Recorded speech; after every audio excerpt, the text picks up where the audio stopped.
তুমি কি দেখলা বেদবি কি দেখছো? হ্যাঁ, মানে তুমি যে পড়াশোনা করছো ক্লাস 2 পাস দিয়ে তোমাকে সরকারি চাকরি দিবে। সিঙ্গাপুরে মিটিংটা সেট করেন, আমি হেলিকপ্টার নিয়ে কালকে ওখানে ল্যান্ড করব।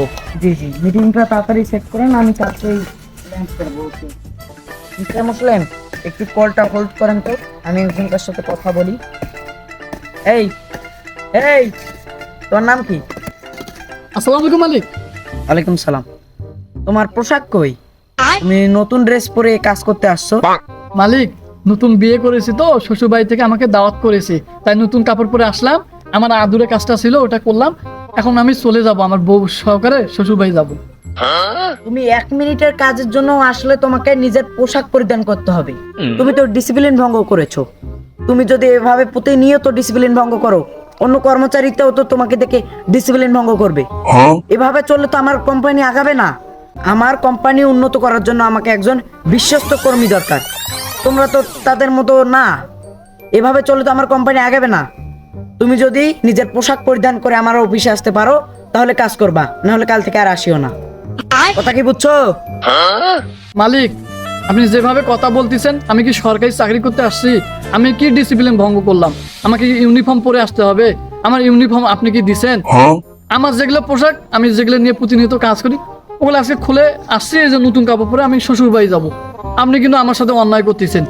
এসব কথা আপনার মুখে মানায় না। মালিক হয়েছেন তো আমাকে যা তা বলবেন। মিস্টার মুসলিম, আমি তো অফিসের কাজে ব্যস্ত আছি, তোমাকে কতবার বলবো একটু ফোনটা হোল্ড করো তো, আর একটু পর দাও, আমি এখন ব্যস্ত আছি। আর হ্যাঁ, তুমি কি দেখলা বেদবি কি দেখছো? হ্যাঁ, মানে তুমি যে পড়াশোনা করছো ক্লাস 2 পাস দিয়ে তোমাকে সরকারি চাকরি দিবে। একটা কোম্পানি দাঁড়াইতে নিম্ন 20 থেকে 25 কোটি টাকা লাগে। আমার এই গোটা ভাটা তৈরি করতে আমাকে 50 কোটি টাকা লাগছে। এত কোম্পানির কথা বলো, ক্লাস 2 পাস আবার সরকারি কাজ করতে বলে। ক্লাস 2 পাস ও সরকারি দেই না কিনি। মালিক, আমি গরিব দেখে আপনি আমাকে এভাবে মারতেছেন। আপনি কিন্তু আমাকে মারতে পারেন না। আপনার ভারতে আমি কাজ না করলাম। তো যা তুই যাবি, যা যা, ভাটাতে কাজ করবি না তো যা যা। ফকিরের বাচ্চা, এসব ফালতু পোলাপানদের কে যে অফিসে ডাকে।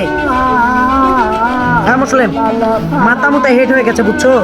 তাড়াতাড়ি মিটিং সেট করো, আমি যাচ্ছি। মানে একটা ফালতু কর্মী কে আনছিল। আচ্ছা আচ্ছা ঠিক আছে, ফালতু কর্মী। আজকে গরিব বলে আমাকে এভাবে মারতেছে। একটা ভাটার মালিক হয়েছে দেখি কি নিজেকে শিয়ানা মনে করে, মানে প্রেসিডেন্ট। আমি ওর ভাটার কাজ না করলাম, এটার বিচার উপর আল্লাহ করবে।